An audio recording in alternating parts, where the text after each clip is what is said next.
Ya, Nyai, mungkin melihat fenomena yang sedang ramainya ini tentang Ida Dayak yang Ya. benar-benar ramai gitu dan pengobatannya juga begitu unik dengan tari-tarian dan membawa nama Dayak yang katanya juga menjadi pro kontra, Nyai, karena kan ini apakah beliau paranormal atau hanya ahli patah tulang. Kalau Nyai sendiri sebagai paranormal Dayak melihatnya seperti apa, Nyai? Oke, fenomena Ibu Ida Dayak ya.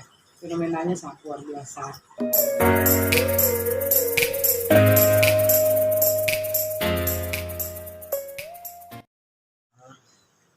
Ya, Nyai, mungkin melihat fenomena yang sedang ramainya ini tentang Ida Dayak yang Ya. benar-benar ramai gitu dan pengobatannya juga begitu unik dengan tari-tarian dan membawa nama Dayak yang katanya juga menjadi pro kontra, Nyai, karena kan ini apakah beliau paranormal atau hanya ahli patah tulang. Kalau Nyai sendiri sebagai paranormal Dayak melihatnya seperti apa, Nyai? Oke, fenomena Ibu Ida Dayak ya. Fenomenanya sangat luar biasa. Yang saya lihat sangat luar biasa. Atau apa namanya? Cara pengobatan dia yang saya lihat ya memang sudah terbiasa bagi kita orang Kalimantan itu, apalagi kalau dari suku kita orang Dayak itu tuh udah biasa seperti itu.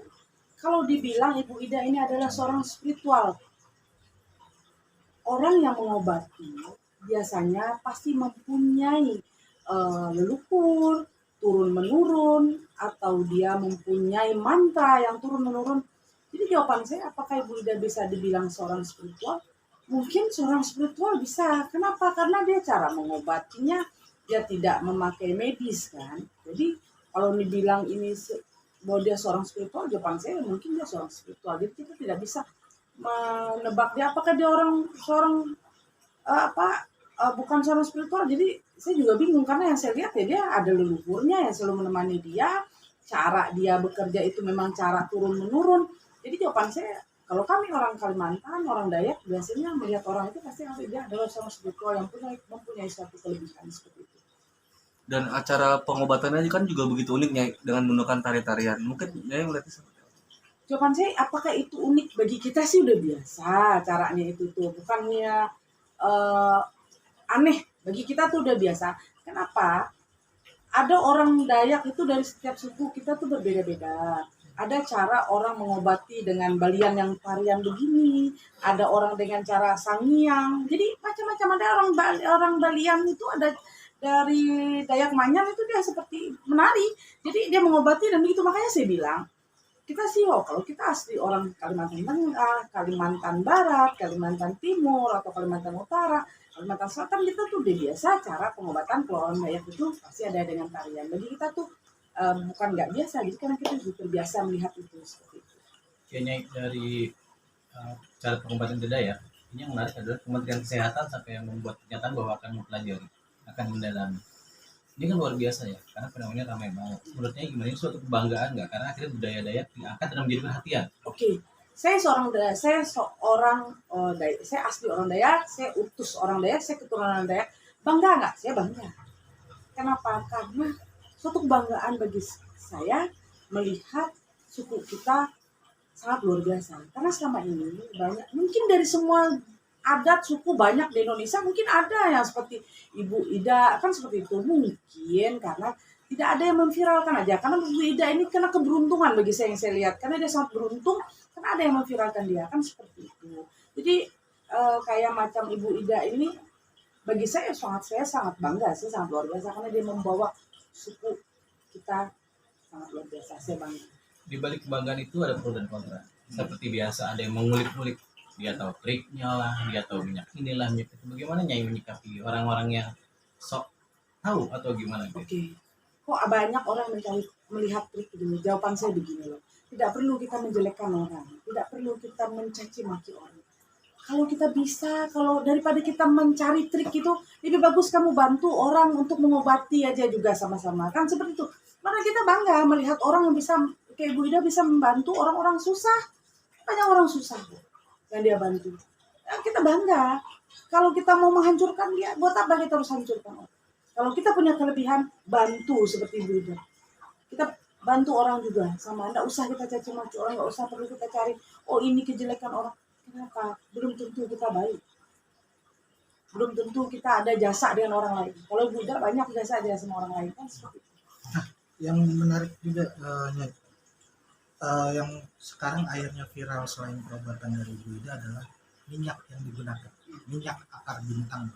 Oke. Nah ini pun akhirnya banyak orang yang mencoba menjual dan segala. Nah, apakah itu memang pengobatan tradisional atau alam, bahan-bahannya itu sendiri memang harus dari sana? Oke, bahan-bahannya itu memang ada di Kalimantan, kan seperti itu. Jadi gini, banyak orang salah prediksi. Ada orang mengatakan minyak bintang.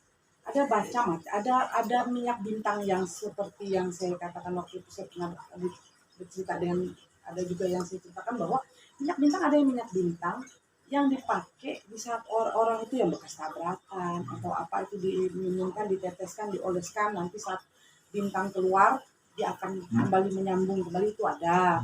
Ada juga namanya minyak akar bintang. Ini mungkin minyak akar bintang ini karena dibuat oleh Ibu Ida sendiri. Mungkin akar-akarannya ada, mungkin kita nggak tahu, mungkin dia ada teteskan kan minyak bintang sedikit di dalam minyak itu supaya orang-orang yang patah tulang itu bisa sehat kembali kan seperti itu. Karena kita tidak tahu kan itu racikan dari Ibu Ida itu. Racikan dari turun-turun menurun mereka. Makanya saya bilang kita nggak bisa asal-asal berbicara. Kalau saya orang yang seperti itu, mungkin minyak mereka itu mereka yang saya lihat mereka bikin sendiri. Bisa disejajarkan dengan dulu kan juga sempat ada salah satu daerah di Cimande ya, Ya. itu kan terkenal juga minyak Cimandenya. Apakah minyak bintang ini bisa disejajarkan? Mungkin hampir sama seperti itu. Karena kan mereka minyak Cimande kan juga pakai racikan, pakai akar-akaran, pakai ada cara pembuatannya turun-menurun. Yang sama juga kayak minyak bintang ini turun-menurun dari keluarga, mungkin dari keluarganya Ibu Ida seperti itu. Dari turun-turun mereka seperti itu. Tapi apakah memang minyak itu sangat mempengaruhi di pengobatan itu? Oke, sangat pengaruh nggak buat pengobatan? Jawaban saya kalau bilang sangat pengaruh, ya sangat pengaruh karena itu pengobatan. Untuk mengobati setelah Ibu Ida melakukan pengobatan. Karena begini, yang saya lihat, yang eksekusi itu beda. Ilmu itu ada di Ibu Ida. Leluhurnya ada di Ibu Ida. Saat Ibu Ida mengembalikan tangan yang sakit tadi, yang atau yang bengkok atau apa yang jadi lurus, minyak ini untuk penyembuhan seperti orang habis operasi. Nah, dokter operasi, selesai operasi sama dokter, untuk penyembuhan ini tadi pasti dikasih obat minum, ada obat oles. Seperti itu juga yang punya Ibu Ida, yang saya lihat seperti itu. Nah itu kan menariknya ya, misalkan menjadi pro kontranya. Ya. Banyak banget orang yang mempertanyakan ini sebenarnya menyembuhkan ini Ibu Idanya atau minyaknya. Nah makanya tadinya juga bilang sebenarnya semua dari Ibu Ida. Adanya di Ibu Ida. Ibu Ida yang mengembalikan. Tapi jawaban saya itu, bisa kembali pulih nggak orang itu? Jawaban saya, nggak akan bisa pulih seutuhnya kayak tangan kita ini. Tapi dia bisa mengembalikan, tapi tangan kita bisa bergerak, tapi bergeraknya tidak normal, tidak senormal yang seperti orang bayangkan. Kayak kita ini kan normal nih, ada mungkin bahkan namanya ada yang puluhan tahun, nggak akan mungkin ada yang tangan sudah mengecil, bisa nggak kembali utuh, tapi dia bisa lurus, bisa gerak dikit, bergerak begini, tapi tidak sempurna seperti di setiap kala yang seperti awalnya seperti itu. Nah, minyak ini menurut Nyai kan semuanya berasal dari Bu Ida, gitu. Maksudnya setelah minyak ini misalnya dibeli sama orang setelah pengobatan atau tidak dipegang sama Bu Ida, apakah itu akan tetap berkhasiat? Berkhasiat, karena itu kan buat penyembuhan, pengobatan. Itu kan pengobatannya. Yang mengeksekusi, yang melakukan pertama untuk melunturkan otot atau mengembalikan tulang-tulang, itu kan Bu Ida. Setelah itu baru dioleskan minyak itu supaya tangan ini yang tadi yang bekas kaku supaya masih tetap bisa bergerak. Wah, seperti itu. Nah, ini tadi juga menariknya bilang minyak bintang ini akan bereaksi ketika bintang itu muncul. Ya, kalau yang minyak bintang yang biasa ada yang pakai orang tabrakan, yang orang yang remuk atau ada orang yang dibacok.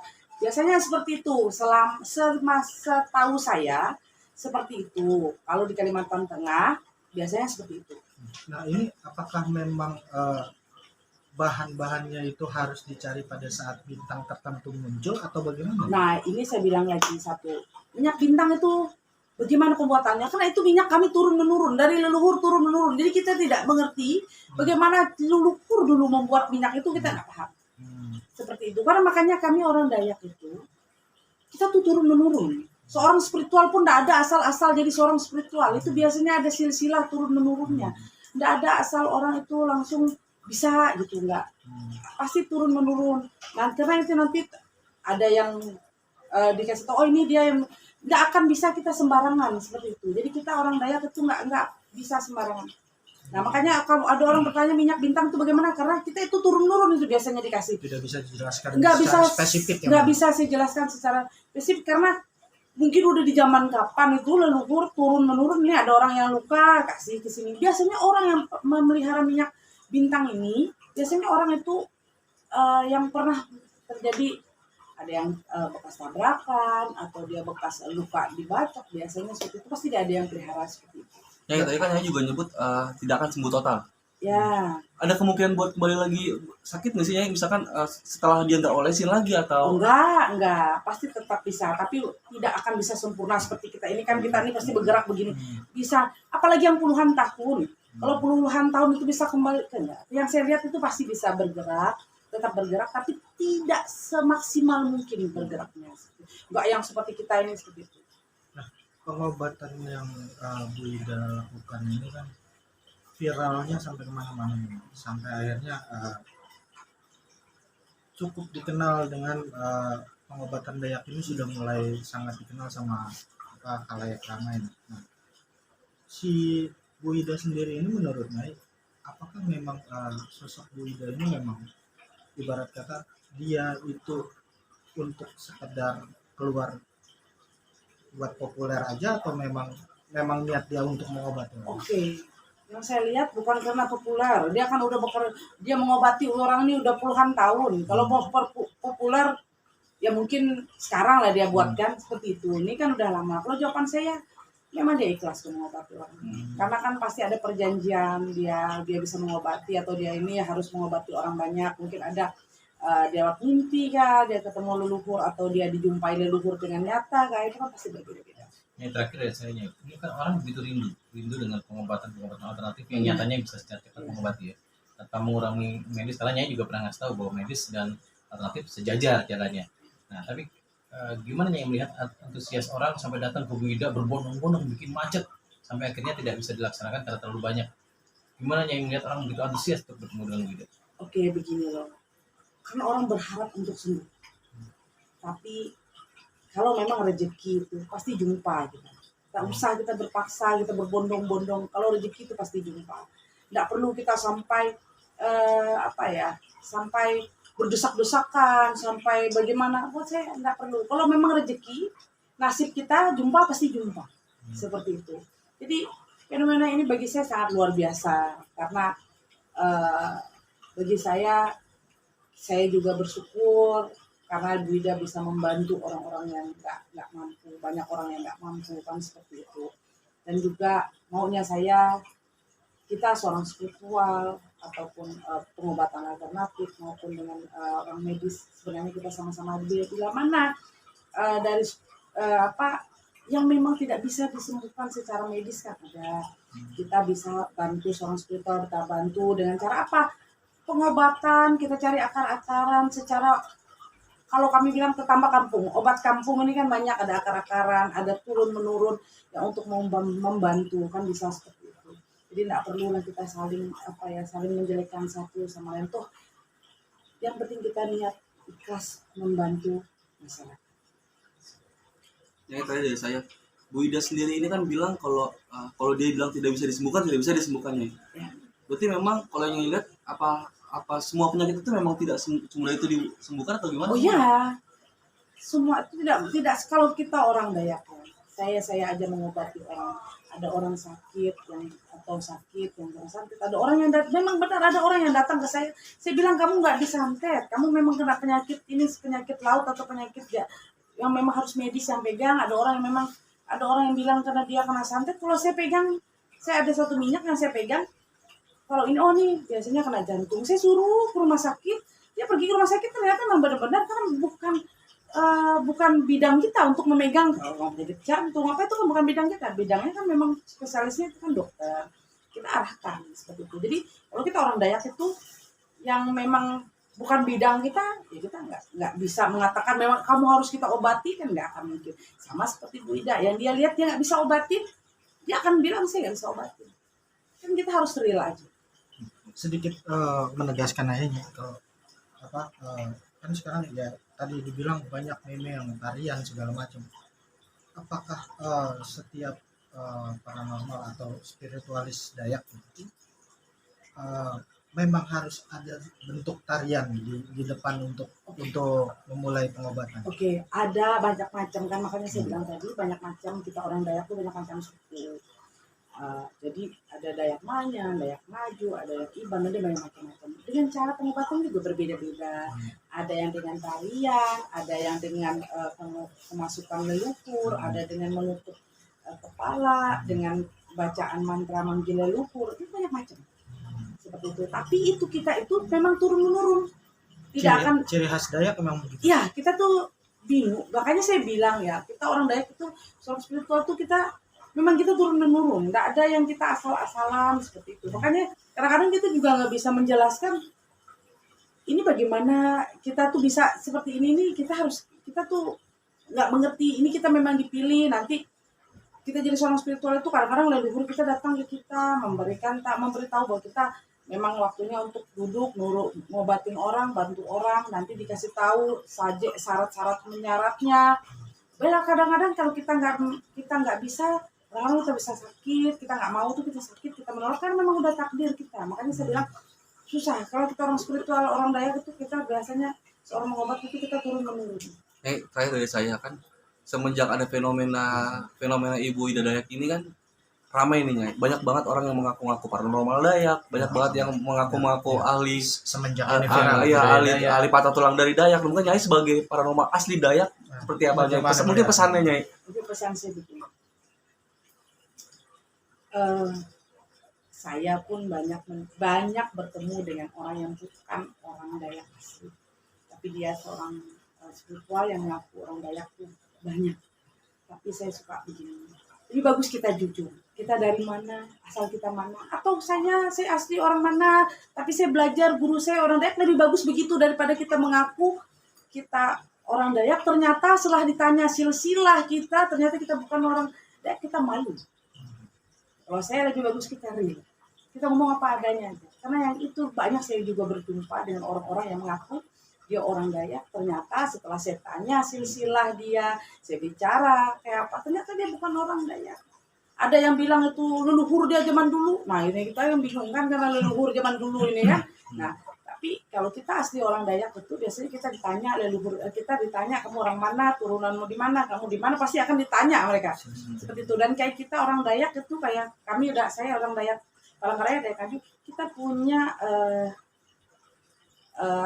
kayak tetua adat kita sendiri, ada kita di sana di Kalimantan. Jadi kita yang memang ada persatuan. Kayak saya aja setiap kali saya mau berbicara masalah adat, masalah apa, pasti saya akan berbicara sama keluarga atau sama mereka pemangku agama di Kalimantan Tengah. Saya bertanya, saya menjelaskan ini untuk wartawan secara ini bagaimana, karena kita hati-hati banget karena kita itu ada hukum adat. Nah itulah, makanya kita orang Dayak itu kita punya hukum adat. Jadi setiap kali kita berbicara masalah hal yang tentang adat, biasanya kita akan bertanya. Kayak saya di Jakarta, tapi saya akan tetap menelpon pemangku adat di Kalimantan Tengah di saat saya mau berbicara dengan wartawan supaya saya tidak salah, karena kita ada hukum adat. Hukum adat kita orang Dayak itu sangat kuat sekali. Terima kasih.